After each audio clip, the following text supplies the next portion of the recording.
Go. Ji, Assalamu alaikum, friends and viewers. As you know, that we have started the Messiah Files program in English and Urdu. Today's English program's episode 5, and we have with us our honorable, a learned friend, Mr. Syed Mujtaba. And Syed Mujtaba is going to present you the episode 5. I'll invite him to start that. Jisha sir, please come on and let's we have Ji, to Assalamu start alaikum, the everyone. episode Thank you, 5. Sheikh Saab, once again. So kind of you. And without further ado, I'm just going to turn my camera off and get into the presentation. As soon as my screen is up, I will begin. So we have done this episode in Urdu. So if you are familiar with that episode contents, it will be the same in English as we do both of them. Now, episode 5, the title is Early Life of Mirza Ghulam Ahmad Saab. And the reason why we need to discuss the early life is because largely when a human being acts as an adult, you can find the hallmarks of the behavior in the childhood. And so Mirza Ghulam Ahmad Saab's life is quite extraordinary. His claims are extremely, in some cases, bizarre. And so we need to understand where all of this came from. And as I mentioned to you earlier, our study is based on the fact that this is not a divine behavior. It has been found in various other people as well. So we need to look into this clinically to understand. And again, our purpose is to promote understanding. And it has we have extensive discussions with people from the community, and we are very respectful to that. Which is why we don't have a debate policy. We don't believe in arguments, and we just put our points forward. And if you have any questions, you can put them to us, and we'll be more than happy to answer them. So let's begin. There's a lot to unpack today. So this is the on the left hand side is a chart of the family tree of Mirza Saab. Because we're not going to be discussing it today in detail, we will be doing it at some point in time later.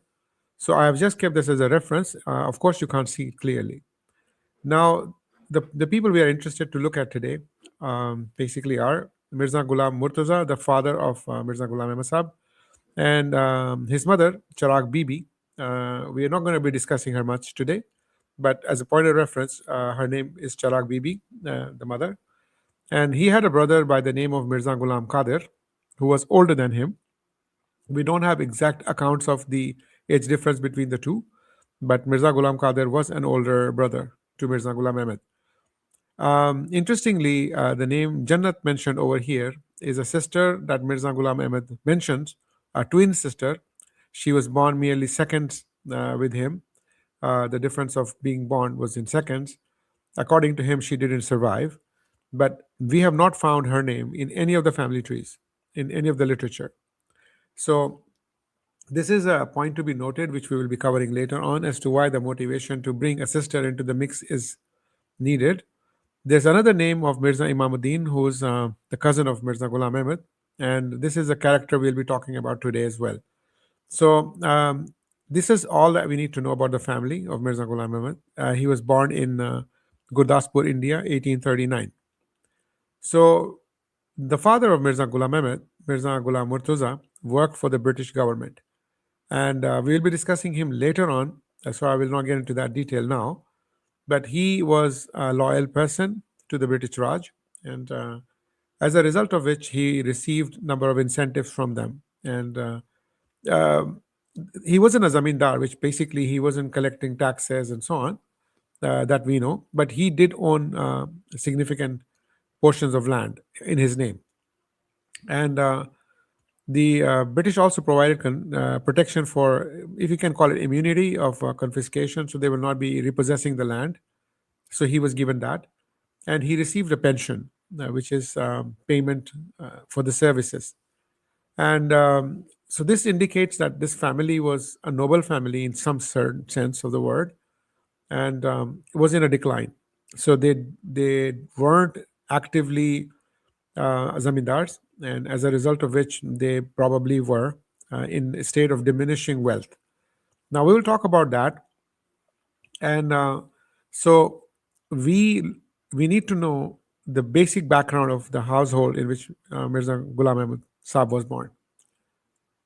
Now, the home itself, what we know is that from the books of Mirza Saab, you can see here, if you combine all his books, 99% of his literature is about him, his personal virtues, how divine he is, what favors he's been receiving from God, and a variety of self praise, if you will, and why he is spiritually superior, and so on. Those sort of things. We'll talk about them later.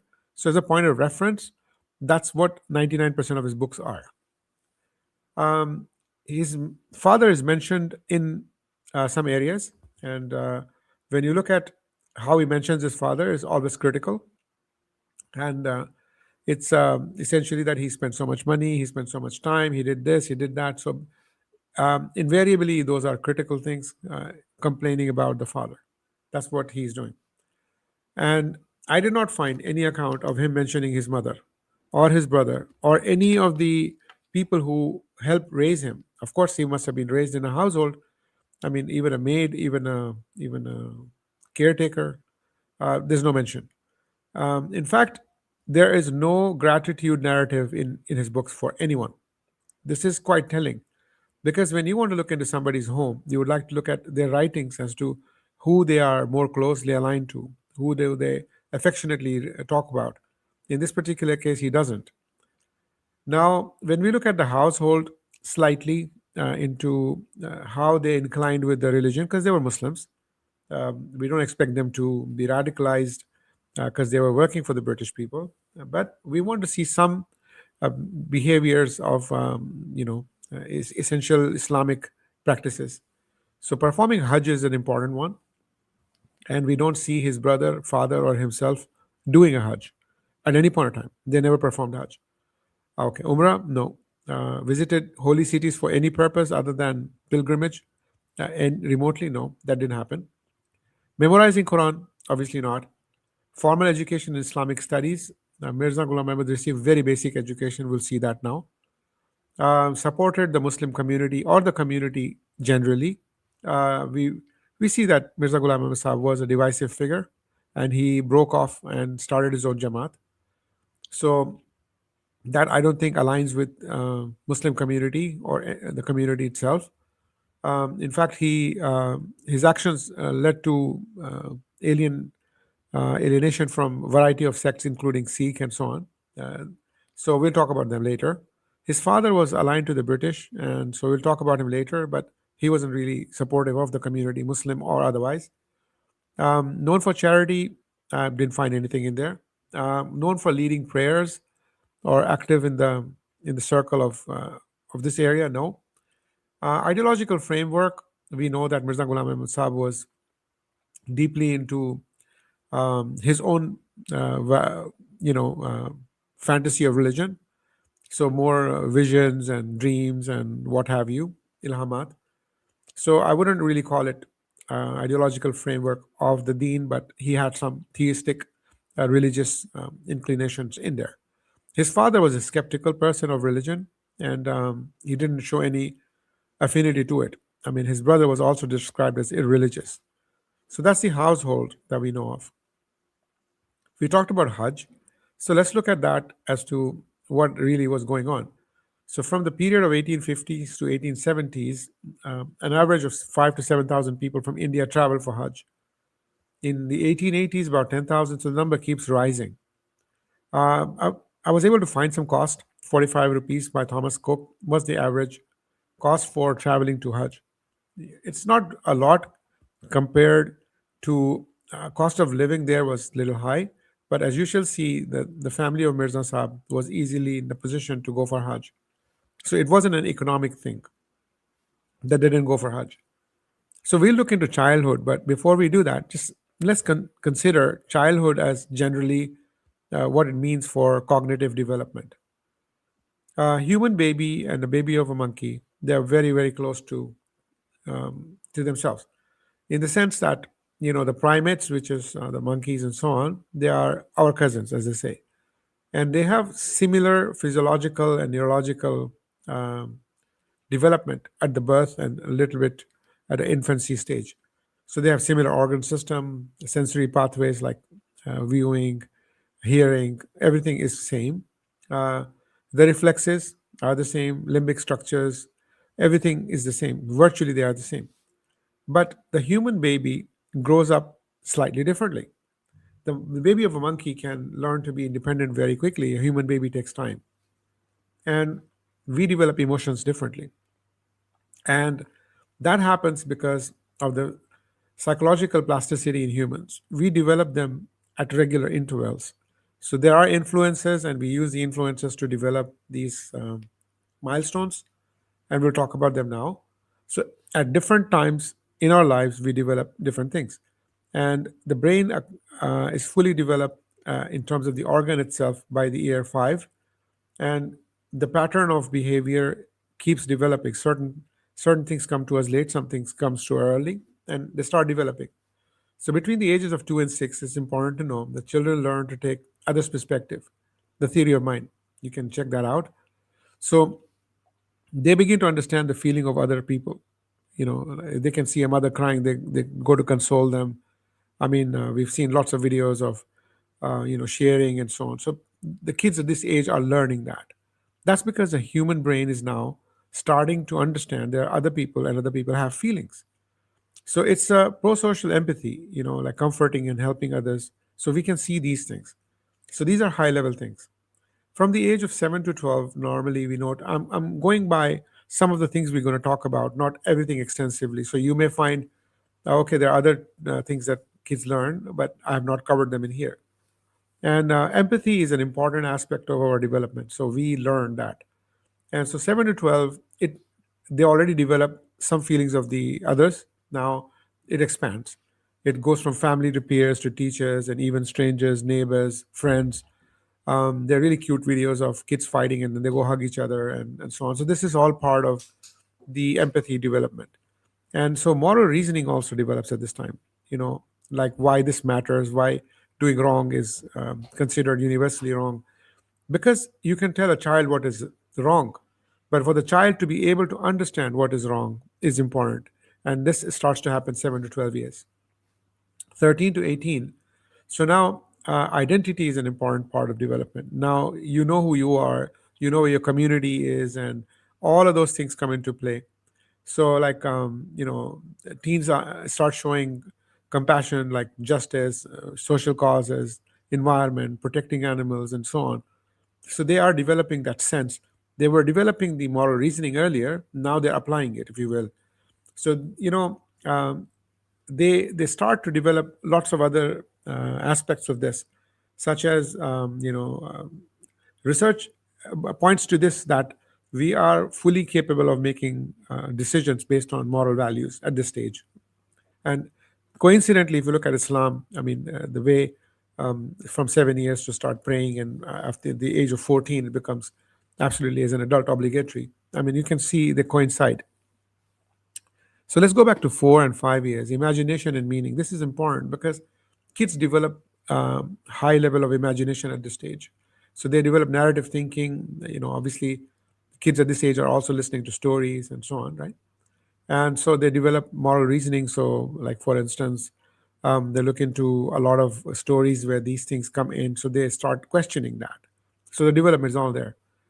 So if it's not there, the influencing factors are storytelling, exposure to viewpoints, and safe discussion of fears. So if they were able to vocalize what they are feeling, and people validate that and tell them, okay, it's normal to feel this way, it helps them to progress into this area much better. Now, if this isn't there, the influencing factors aren't there, they develop magical thinking. Because their reasoning is not developing. They're getting all the stories, but they really don't have bearing on making sense of those stories. Fear of the unseen, confusion between fantasy and reality. You may have heard about imaginary friends and so on. So this is all part of that. I'm not going to get into it because that's not really a topic. But to know that this kind of imaginative thinking develops at this stage is important. And for them to be able to have a balanced view of life, they need interactions with others and so on. 5 to 7 years, again, the reality testing and so on, logical thinking, rule-based morality. So they will understand, if I did this, this is wrong. Okay, I shouldn't be doing that. It's wrong, but it's not that wrong. And so they get that. Where do they get this from? School environment. If they're encouraged to take the right steps, fair rules, and, sharing and all of that. So you know kids need all of that. But if it's not developed, the influencing factors are not really fully there, then inferiority complex develops in, because they don't get the reinforcement. They have a fear of failure, external validation. So they need constantly people to tell them what they're doing. An obsession with approval. This is another thing that I've noted happens in this period, in case the influencing factors are missing. Now, interestingly, the later risk, if this continues, not by itself, but other factors involved, seeking worth through ideology or group identity becomes important. So later on, when they crave for more group identity. Later on, it becomes a chronic problem. We will look into 9 to 11 years. It's important for us. So it's essentially where the real identity sets in. You know your name, you know your house, you know your father. You've interacted with other kids. You found them slightly different. They come from different families or different regions, different countries. You know now, the kids now know who they are and start appreciating it. So it's a self concept, group belonging. Okay, I belong to following community and so on. The key influencing factors are healthy peer groups, validation beyond performance. So that you already know what that means. That you are accepted regardless of your performance and given encouragement. And so if you are, curious about something, you're given positive reinforcement. That's quite logical. What you said is correct. Maybe it's wrong, but I like the way you're thinking. That sort of thing. But if this is missing and it's not fully developed or not developed at all, there will be identity confusion, and they will find themselves, okay, what exactly is unique about me? What is different to others compared to me? So on. The groupthink and fear of exclusion and all of that. Later risk it poses is radicalization and cult vulnerability. So if they don't develop this now, if we looked at in the previous slide, that there is an affinity to form new groups, and they will also radicalize because their identity is not set in. So they will inevitably try to create a unique identity for themselves. Moving forward, 11 to 13 years, crucially, very important, and we this is also the time when Islam makes obligatory salat on children. So identity versus role confusion. So now this is an area where this starts to happen. So questioning beliefs, you'll find them asking lots of questions, and emotional intensity. So they will be quite, intense in terms of questioning. They may disagree staunchly and so on. And so they would like to have their own identity because we've realized that the identity is already formed. Now they want to become independent. They want to do things on their own. They feel like, yes, I can do this. You find them taking all kinds of decisions now, starting to take at least. So the key influencing factors are safe disagreement. So if they don't do right, they should be disagreed with in a manner that's not condescending. And the mentorship, so they're given sort of a mentorship in here, and emotional literacy. So they are able to channel their energies and their thoughts and their curiosities in a right way. Now, what happens if it's not developed well this particular time? So the identity foreclosure, which means they don't know their identity and they didn't get the right reinforcements. So they will inevitably go for whatever belief system that they believe in straight head on without much critical view of it. Emotional volatility, so they will be quite volatile when it comes to, if they don't agree with something, they will be quite aggressive, which normally people are not. If you face with something that you're not used to, then you're mostly understanding, but you will find them being more volatile. And so they would like to be more dependent on ideology, and that's because they're missing that, right? And so later risks are dogmatism and extremism. So I'm not saying this is definite, but this has a pattern to evolve into something like that. Now, having done that, let's look at the last set of years that we need to know before we get into our topic of the day.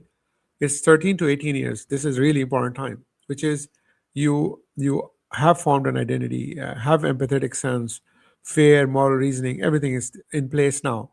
The child knows who they are, they know how they're different to their parents and what the community looks like and all of that. And now they need more, understanding of their world. So moral reasoning, like, okay, I know it's good to share, but why do I need to share? Why can't he get by his own self, or she can get by her own self? That sort of thing. Long-term thinking, careers, and I would like to move to a different country. I like to start painting. All of that comes in now. An integration of belief and reason. So that's when you understand, okay, I've been praying all this life. Why do I pray? Why do I bow towards the qibla? And so these are things that set in your start understanding. And the key influencing factors are, again, critical thinking education. So that's important. Exposure to diversity. The more different environment that they are faced with peers and so on, in schools and so on, they will be able to pick up all of these things. And if it's not developed, they become authoritarian and fanaticism, because you remember earlier they were quite volatile. Now they become fanatics, and identity has not been formed so well, so there will be a fragile identity, which means they can shift into whatever they choose for themselves. I mean, I'm not labeling anything in here. I have a lot to say, but generally, an identity should be formed. Okay, at least I know I'm a human being. I know I'm a male. I'm a so on. But so all of these things come into play at some point in time. So the later risk is that they become charismatic leaders, filling psychological gaps, and so on. So there's a lot more to be discussed in this area. I'm just summarizing them so you get an idea of that fact that different ear groups we develop differently, and we develop different things. Once we develop them, it doesn't mean we got them, we expand on it. So the children are growing constantly. They are learning from their environment, they're learning from the interaction with adults, with other children, with the enforcement that they're getting, with punishment, with the reward. So they keep developing all of those things. And that's really important to know. Let's move forward and we'll talk about Mirza Saab's earlier isolation. So his social life, as we know from the books and Sirat al-Mahdi and so on, that he spent a lot of time alone. So obviously we're assuming it's in the room because he was living in his house. And we haven't come across any mention of friends from this age um, in his early years. So it's not mentioned. And he has not written about his mother, how his relationship with his father was. There are hundreds of pages written, but this isn't there. Normally, in those days, you'll find kids playing on the street. They gather, they play with variety of things, simple tools, and this isn't mentioned about him. And he wasn't interacting with these kids apparently. And kids also go to the river to bathe, to swim. There is mention of him enjoying swimming, but not mentioning with others, but mostly with himself swimming around area of Qadian. And that's there, but not in a group or friends. So we are assuming that he spent largely a portion of his time alone, and also we have good reason for it. And there are a couple of notes that I have made that he did, um, you know, have some sort of a social interaction with others, but nothing like friendship circle or kids club or anything like that. Okay, this isn't a picture of his room, but I would like to just share this picture here to show you what a room would look like. If a person is sitting in the room, that's probably how it would look. And these are the better rooms of those days. So this is an image of also not actual person or the actual room. So he was born in 1839. Electricity came 1879. So there was no electricity in all those years for up to his age of 40 years. So the evenings were dark, nights were dark. So there will be oil lamps. So I'm just assuming that if someone has to read, they'll be in the daytime. And that's probably what it would look like. Now, um, these days, kids also spend a lot of time in their rooms playing games. Now, kids play a lot of games in the room, so they are also in isolation, but there's a bit of difference between the two of them. So, the source of stimulation for kids who are using books is linear, is text based. So, they are reading Harry Potter books and imagining dragons and magic potions and everything else. There's nothing, maybe a few images here and there, but nothing really quite illustrative.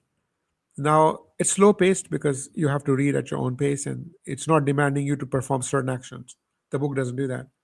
Now, imagination has to fill in the details. And this is great if it's done in a in a specific time, a specific number of books, and so on. But if this is all that you are doing, sitting in a room and just reading books and imagining, and this is also the time we talked about imagination is developing, narrative thinking is developing. So the line between reality and fantasy blurs, and so reading and imagining, so it can do that, right? Now, if you compare that to kids who are playing games in their rooms, so they are actually having a visual engagement. It's interactive, it's fast paced, and they are making strategies how to win, how to get better levels. So they are in fact interacting with something, even though it's virtual. But what we need to understand in here is this can also blur the line between reality, but it blurs the line between reality and digital personas.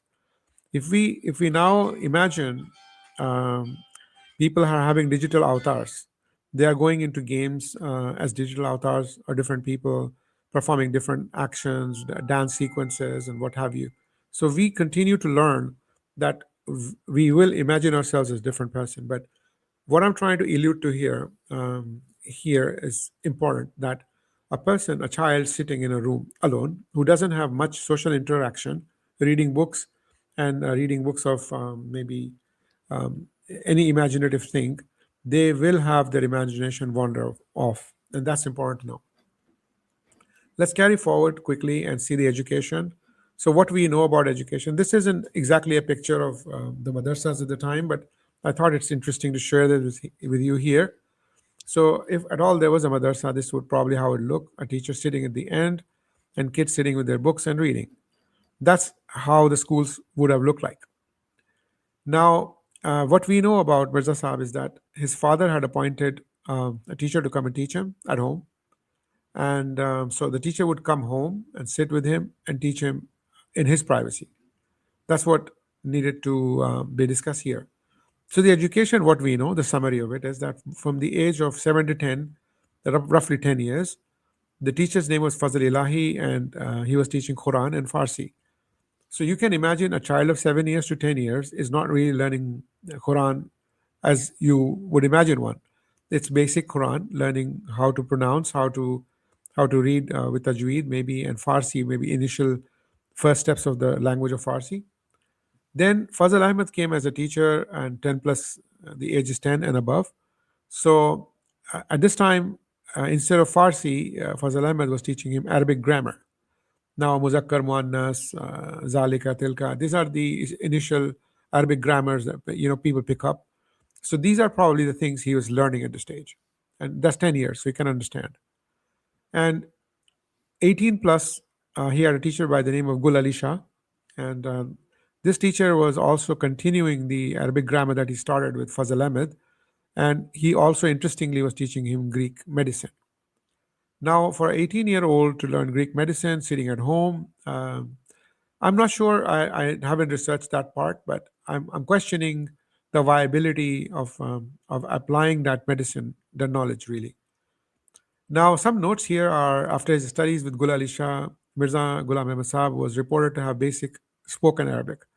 So, after having gone through 11 plus years of education, he was able to have basic spoken Arabic. I'm not sure whether it's good or bad, but 11 years should be enough time for someone to be at least, uh, at a slightly advanced level. It's also mentioned that he learned medicine from his father's book by reading himself. We will see this later on in his behavior as an adult, this particular aspect of his knowledge of whatever knowledge he had gained of medicine. At the age of 24, he left with his father's pension of 700. It's incorrectly mentioned here as 600. Also, the correction in Urdu, we did that. It was 700, and so we'll talk about that later, so not much here. He also had a colleague, Muhammad Hussain Batalvi, who was a co-student with him. They studied together. Now, interestingly, at a later point, Mirza Sahib goes on to deny that he had any education with any human teacher and says that everything that I've learned, God has taught me. Now, what that even means is anybody's guess, but how God taught him, I'm not sure. But the fact that he had teachers, which he has previously acknowledged that he had had teachers come and teach him, suddenly just disappears as no one taught me, God taught me. So, uh, I mean, it could go anyway, but this was the point I needed to make. Let's go further, look at the early life. And his hobby, um, which is noted and very disturbing for me. I mean, of all the things I have noted, this was literally very difficult for me, partly because I am animal rights activist. I support animals being fairly treated, and so this was very very hard for me to understand as a child. And I will tell you my reasons, and I will tell you what I've heard as well. So these are sparrows, which we know of. They're tiny, very very tiny. You can fit them in the palm of your hand, and this is exactly what he was doing. He was grabbing, catching these birds, these tiny sparrows, and he would use a reed, which is a wooden piece, if you will, and this is very sharp. I've been told. I personally have not seen it myself. It's in Urdu. It's called sarkanda, and or Punjabi is called sarkanda, and this is very sharp. And using this, he was beheading these birds, and doing so one time he cut his hand as well. Now, I cannot understand or imagine a child. I was told it's in the village, kids do this. Now, I'm also reflecting on the part that he says that in his mother's womb, God made him a prophet. And so you should not be like other kids. You shouldn't be taking these helpless birds, catching them, and beheading them.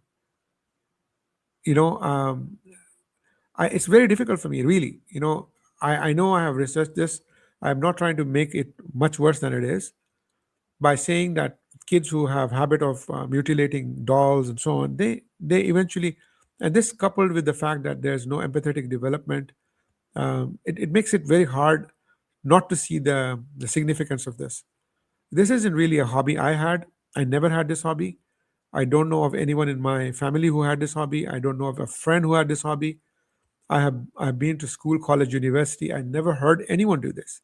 I have not found one person who catches small sparrows and beheads them as a child even. So this is very disturbing, and this I thought was important to be shared.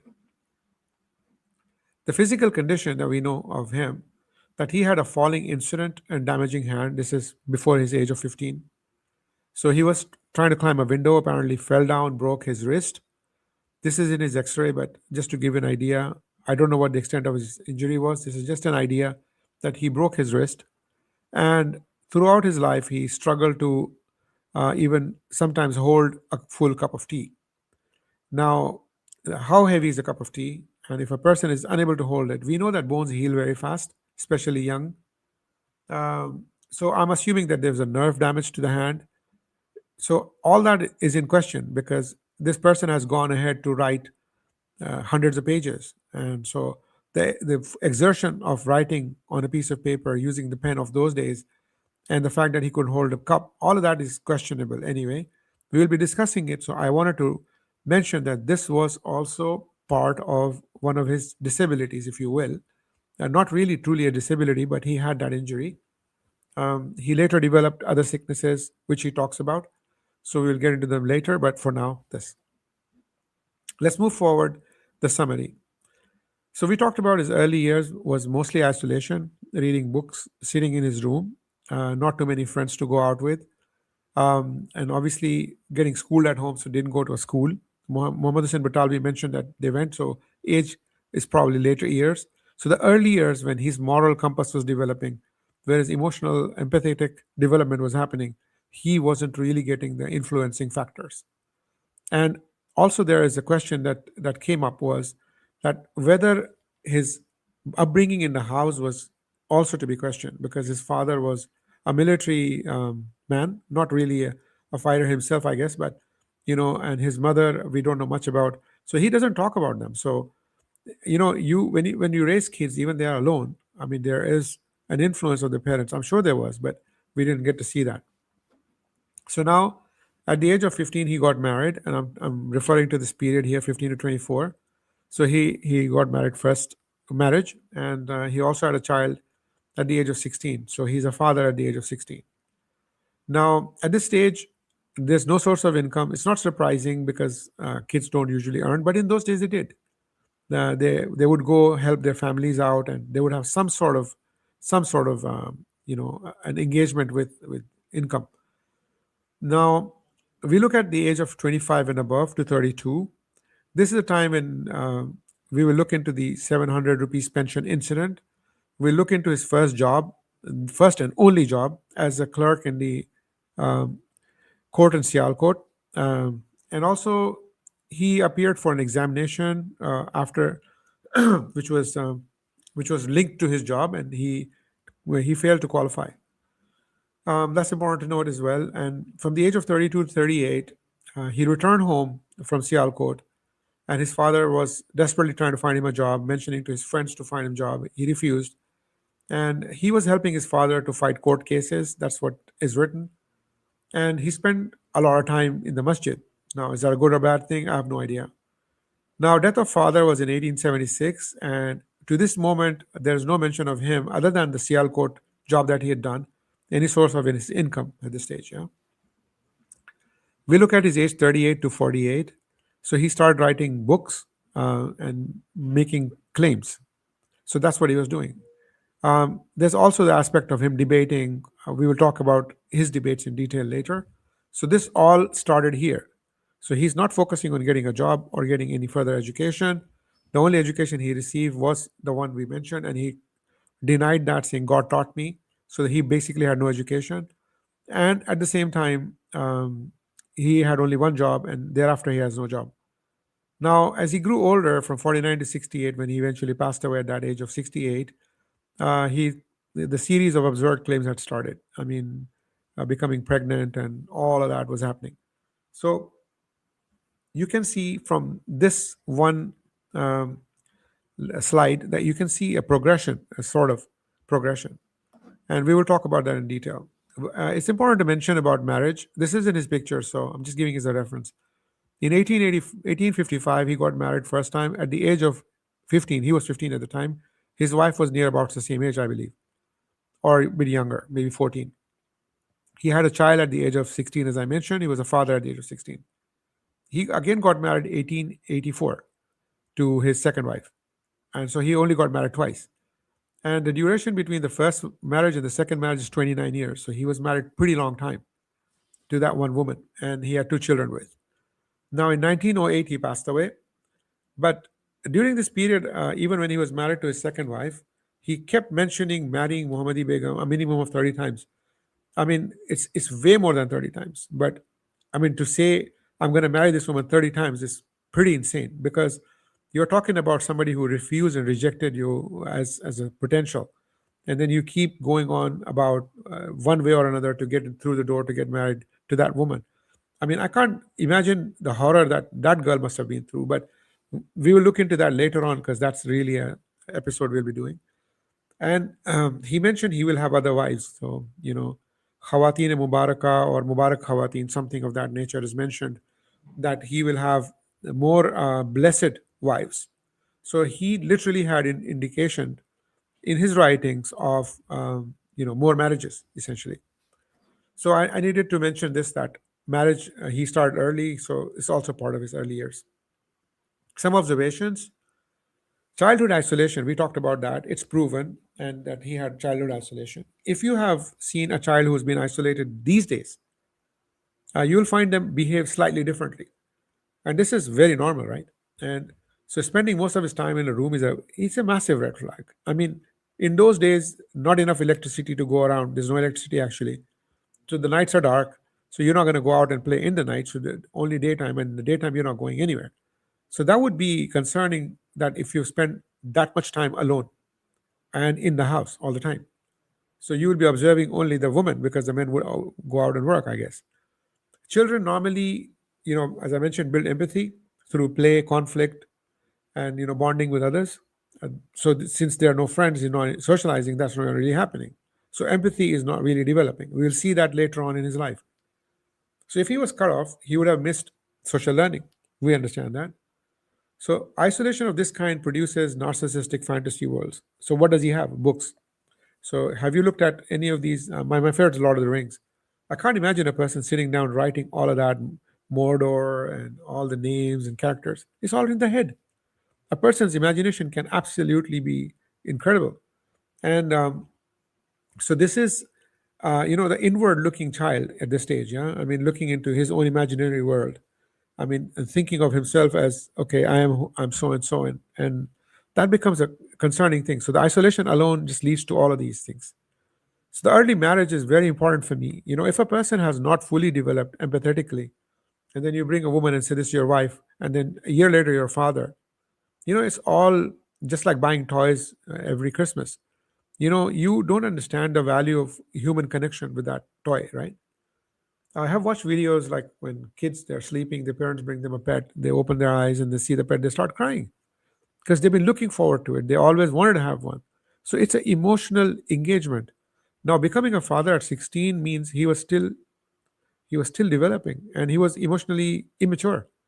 And now you add to that he was isolated. Now he has this kid to take care, and it makes it a big challenge for any person really to be able to biologically bond with that child when they themselves are a child needing support from their parents. So this is a huge mismatch, right? It creates detachment.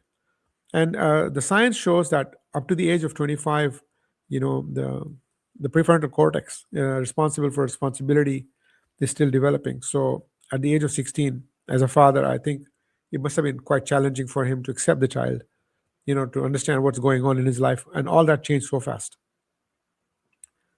Okay, he left the house roughly around 22, 24 years and stayed away for 7 years. He himself mentioned that in his speech. There is another account of 4 years, but I'm going with the seven because it adds up. And so, leaving family, he went to collect the pension of his dad and not return for 7 years. It shows extreme avoidance to me. He just wanted a day out of the house and he got it. And so it's in psychology. He has shown this multiple times in his life.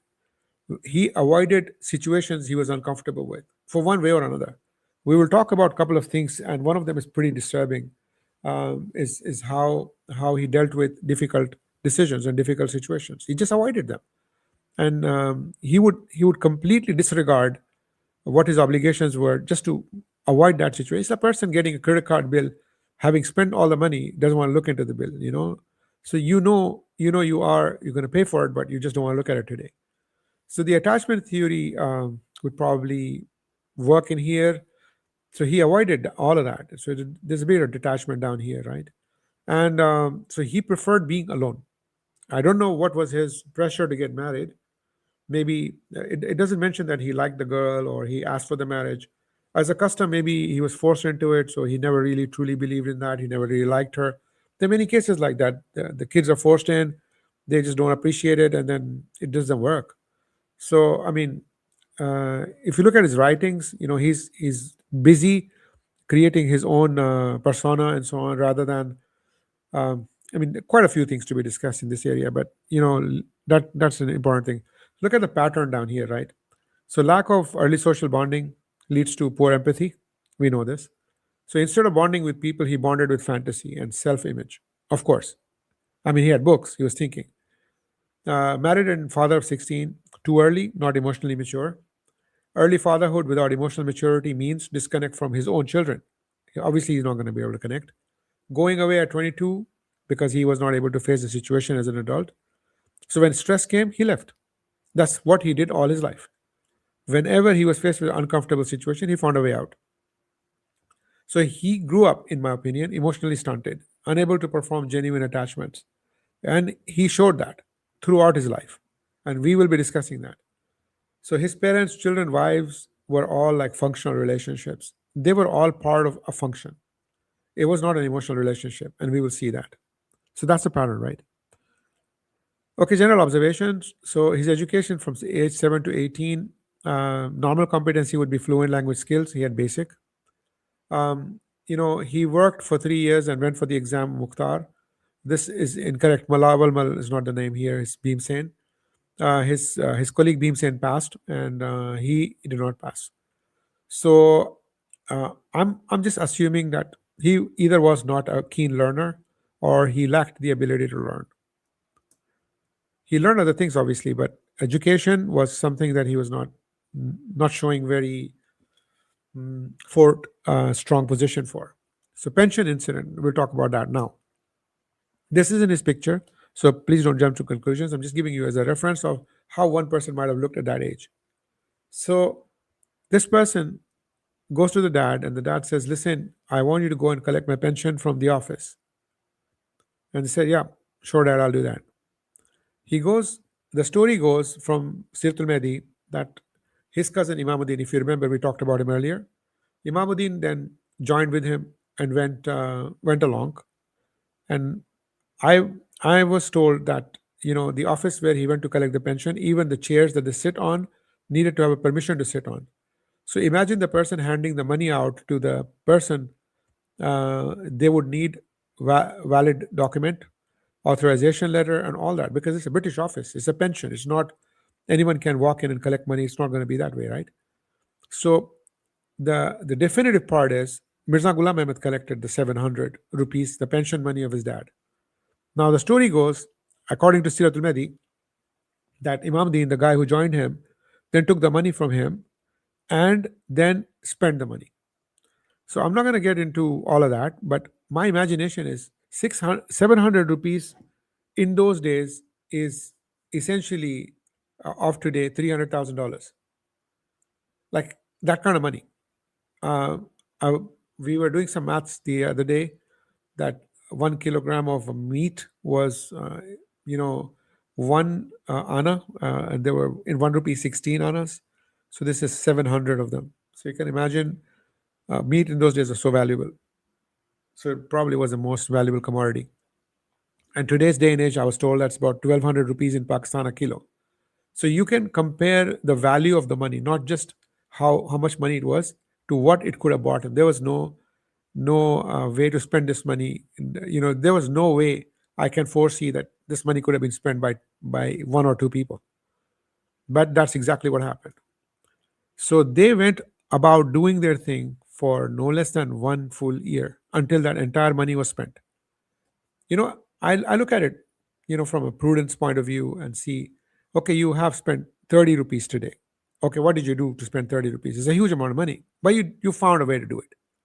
And when you spend that money, you have now roughly 670 rupees in your hand. Shouldn't you be going back home and explaining the 30 rupees logically, right? That does not happen. The full year, the money was being spent on what we have still no idea. In remote part of India, where quite literally there's not much to do. I mean, it wasn't like they were going out for movies or casinos or buying a yacht or any of that. So that money was spent. That massive amount of money was spent by two people. So the story is that the cousin Imamuddin conveniently now is removed from the scene by saying he robbed a tea store and got arrested. I mean, why would he rob a tea store or tea stall or tea stand or something? I mean, why would he do that? They had that massive amount of money. He could have just returned back home because he was not in any doubt. The question AK Sheikh Saab raised wasn't his father looking for him? My son had gone to get this money. He's not come back home. Something must have happened to him. There are all kinds of, dark spots in the story. So I'm assuming he took the money. He wanted a day out because he was tired of the family and emotionally disconnected with his kid and everything else. He got money in his hand. He had other ideas and left and didn't leave a trace behind. So there was no way to contact him. At some point in time, he contacted them back. This whole Imamuddin came into the picture because in all things, the literature we read is that they will find someone else to blame except him. So my story is slightly different to this one. If I'm piecing them together, I'm not saying that's exactly what happened, but anyone is free to think, right? And then, so the cousin gets arrested after robbing the tea store. Mirza Saab finds a job as a clerk and stays in Sialkot. So from Gurdaspur, he manages to get into Sialkot and then finds a job as a clerk and starts working there. Now, this is after a year of spending the money. So one full year, he was not doing a job. He was literally spending the money. So, and what we have still no idea. Are we interested? No. Not really, because we know what we need to know, and that's pretty much it. So the court clerks would sit outside the court, something like this, and they will be waiting for people to come in. And when the people came in, they will be assisting them.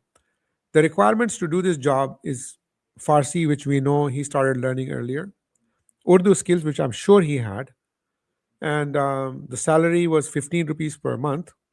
The money he's just blown up is 700. So you compare that. And the basic job was to compile papers like, okay, look at the ID card is here, all right, your complaint letter is in here, form X is here. And then take those things inside the office and submit it to the officers for signing. So essentially, now what's happening in this picture is gathering the documents and taking those documents and taking it to the officer to sign.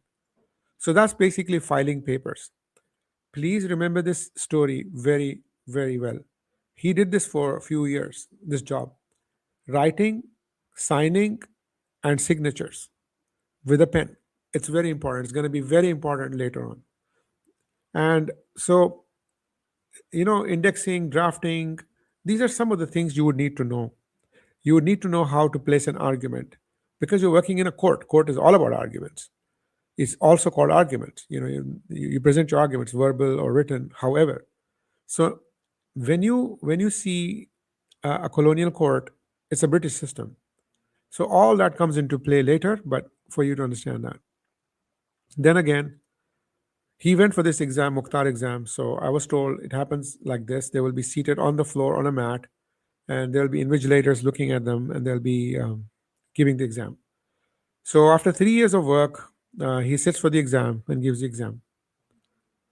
And as I mentioned earlier, his friend Bhimsen passes the exam and Mirza fails. Now, it's an exam that you've worked on. 3 years you've done exactly that. So, shouldn't you already know 90% of what the exam is asking you to do? Now, conveniently, it's been downplayed later in Sirat al Mahdi, but we will talk about it in the observations. So, during this period, he was living alone. Let's just go back and see what's there in his house. He has a wife and two kids, and 7 years he is away from them, and he is living by himself, earning 15 rupees and living in Sialkot. So I've just put this picture out to you so you can see literally what's happening. Yeah. So he stayed 7 years away from home, two wife and kids, three people behind. Yeah. So he returns home eventually. I'm not going to get into that story now. So the kid he left at the age of 10, now he will find him 17. He himself was married at 15.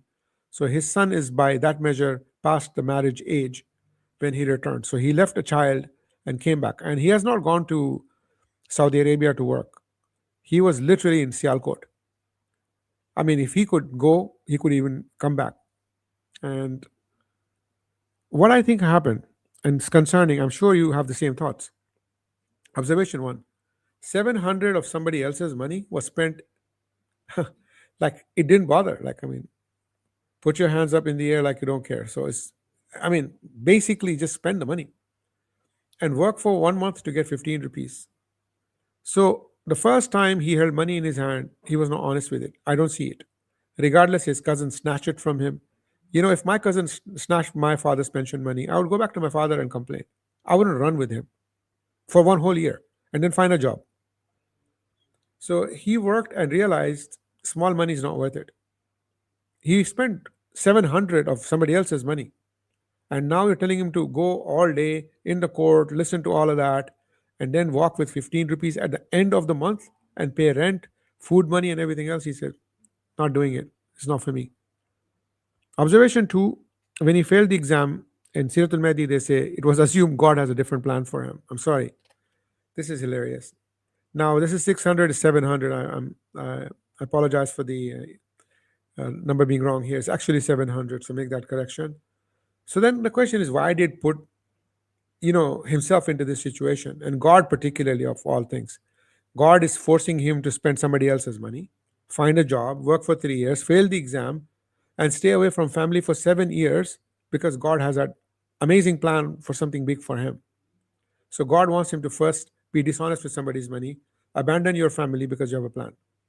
It makes zero sense. Yeah. The accusations on God are just insane, right? So this is one as well. So back home, there's a wife and two kids and old parents. The pension money is used for something. The guy doesn't work. Your father doesn't work. He has to feed all these people. You have no job, and your kids are on him. So he has to figure something out to pay for that, right? 700 would have been an insane amount for the family. He abandoned his family for 7 years. There's no mention of him even writing a letter saying, "I'm so sorry, I miss you guys," whatever. Nothing. So he missed all the Eids, all the celebrations. Yeah. No mention of him sending 1 rupee back to the family. Here's Eid, guys. I mean, make new clothes. Um, Not there. If you want to find a convenient religious story why this is justified, I will say you really need to make some sense here. This isn't right. Let's just call something wrong wrong, yeah? No record of him ever returning the 700 at 700, not 600. My apologies again. This is what Quran says to us. We have enjoined upon man care of his parents. Now, Allah says, وَلَا تَخُلَّهُمَا أُفْ. And Allah is putting in our hearts the fear of obedience to parents. Rasulullah Sallallahu Alaihi Wasallam told when a person walked to him and said about jihad, he said, your jihad is with them. Go and serve them. And he has left his parents, taken their money, and disappeared. I mean, I don't know how you see it. Slaughtering of those tiny birds and all of that is just adding up to me as something really concerning. Yeah? Sayyidah Hazrat Aisha radiallahu anha reported that, this is a very popular hadith. You already know this. Khairukum. Then Rasulullah Sallallahu Alaihi Wasallam said that the best of you are the best to their families, and I'm the best to my family. Now, you judge whether the conduct that Mirza Sahib has shown, is fair to his family, not even best. So the report card, yeah? So let's issue a report card now. In honesty and amanat, he gets a 0 from me, which is a must for a Muslim. And his family obligations, he get a big 0 from me, again. And also from you, I'm sure. And 100 even, not even a 1. And this is his age at 32 years. He died at the age of 68. So roughly 50% of his life, he had failed in amanat and failed in family obligations big time. I mean, there is no way they can run and hide from this to protect it in any form or shape. It's in the writing. I have not created here. I was very responsible. We had a lot of research discussions internally. AK Sheikh Saab has been part of this group for 50 years. I mean, I have vetted this with him. And we have come to these rational conclusions, not explainable at all, at any level. Let's proceed further. This is important to know. There's a slight comparison. Normal Zamindari boys versus Mirza Ghulam Ahmad Sahib.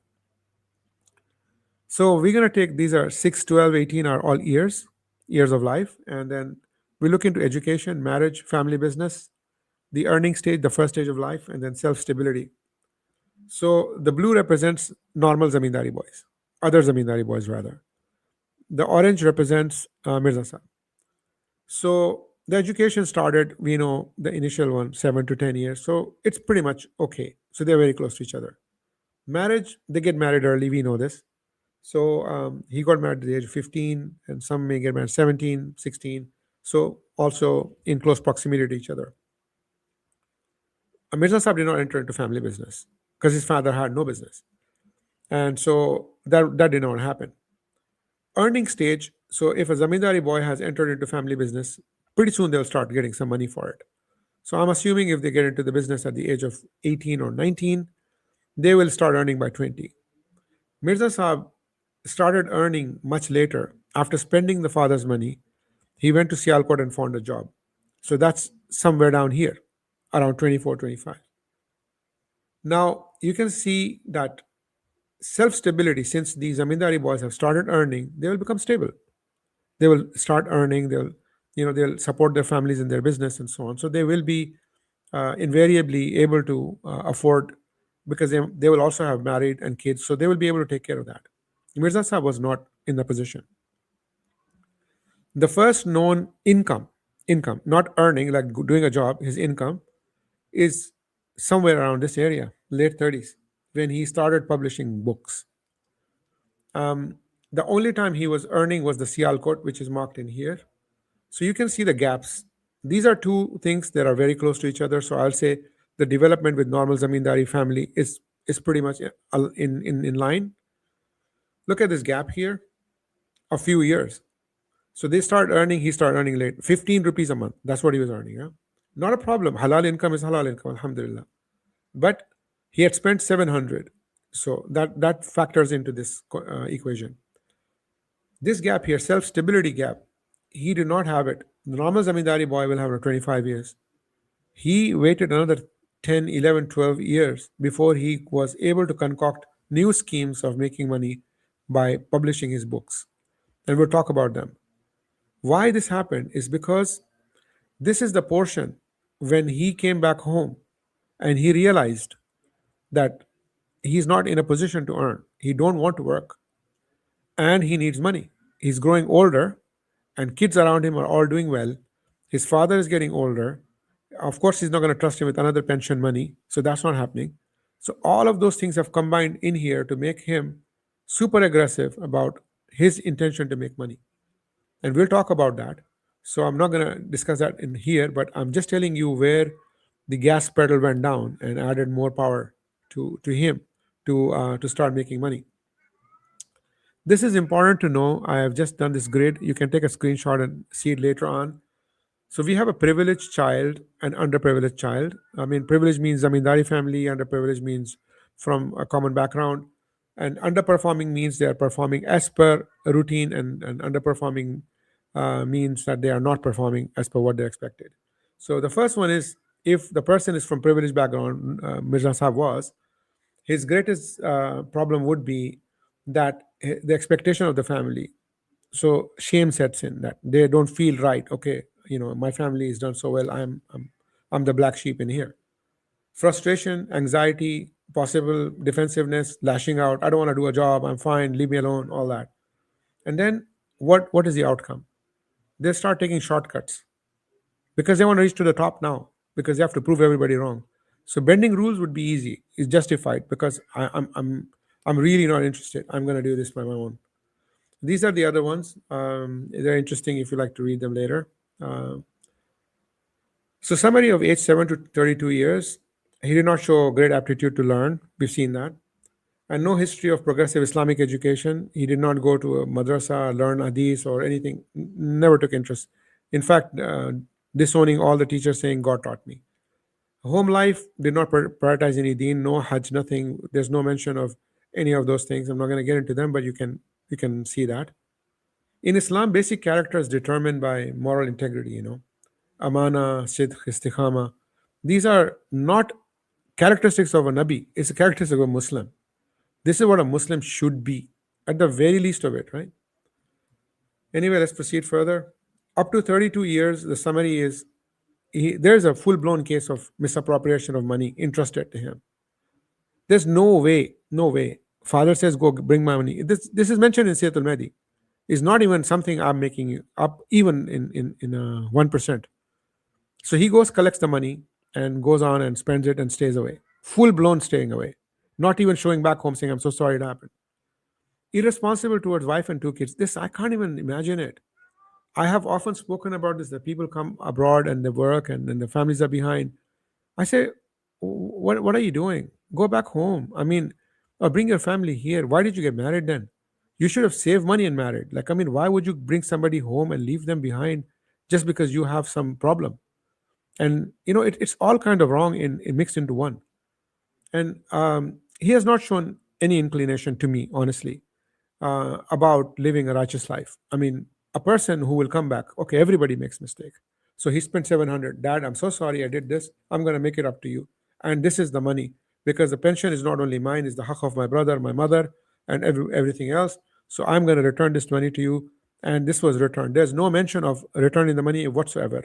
Apologizing to the wife and children. I'm so sorry this happened. I was misled by someone.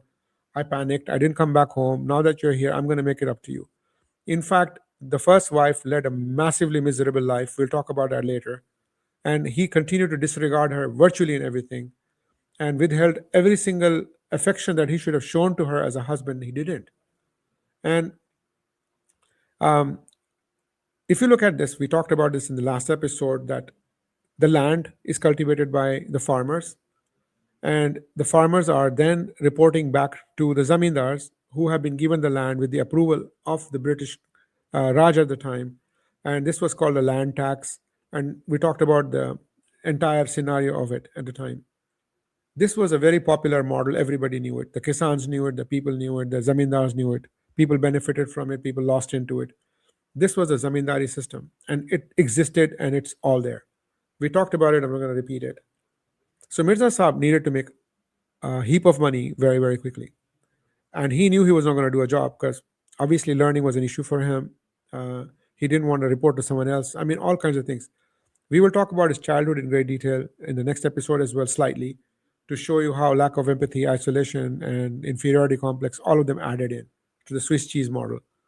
And so he created a religious system, basically, because Islam didn't allow him to make any kind of concessions like that for himself.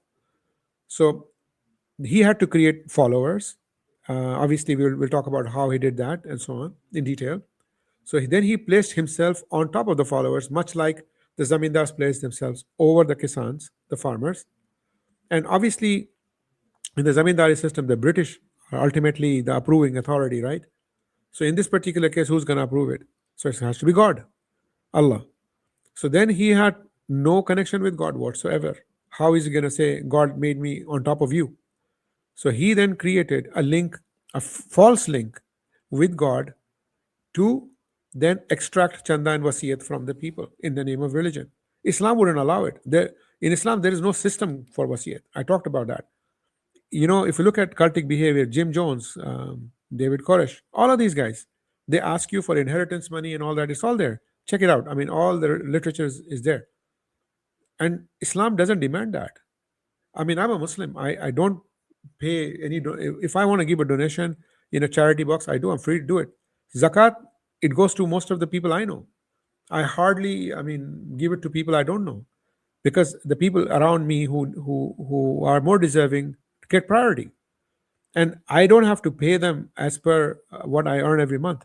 This wasiyat and chanda system has been cleverly put in place to support one man and his family, and by creating a false link to God. And this is a direct copy and paste of the zamindari system, which he had learned. And this became the deendari system. If you don't pay land tax, what happens to the farmer? Farmer gets thrown out. What happens if you don't pay chanda and wasiyat? You just go and check it out. I don't need to tell you. I talked to people from this group. In fact, the other day we had someone, a woman from the group. She's still part of the group. She's not um, left the group. She's still part of it, and we are very respectful to them. We believe in honest human relationships, and wallahi, we don't have any problems with them. Absolutely none. It's the ideology that they're propagating that we are educating people against. But at the end of it, we pray for every one of their salvation. To be honest, we want people to be more tolerant of them, understanding of them, and to support them, because they've been misled badly. And how they were misled is what we're going to talk about. But realistically, now the childhood of Mirza Saab is very deeply disturbing, and it links to all the points when he became an adult. All of the things that he did as an adult have got roots to his childhood, and the things I talked about are all linked into it. In the next episode, we will be talking about Mirza Saab's obsession with money and status. So he was deeply obsessed with money, absolutely obsessed. There is no other word to describe it. If in case there is other word, I think it will be even more intense. But he was very obsessed with money and status. And we will talk about that in the next episode. And then after that, we will break other things down into more bite size, and bring all the details, because we are trying to give you historical accounts linked with psychology and so on as much as we can in simple terms. So this is slightly more stretched out process, unlike maybe a debate you've attended or something where they just talk about a topical point, page number so and so, verse number so and so. We're not doing that. We are taking you through the journey here. Please bear with us. Thank you for your support. This is the end of my presentation. In conclusion, I would say, you and I, all of us, we are mandated to look into history, to look into aspects of person's life. If that person is what you think is going to save you in front of Allah, you need to be absolutely sure of it. You need to remember that end of the day, your actions on this earth are unforgivable in front of Allah just because you are ignorant of something. Thank you so much and Jazakumullah khair for the time. Assalamu alaikum wa rahmatullahi wa barakatuh.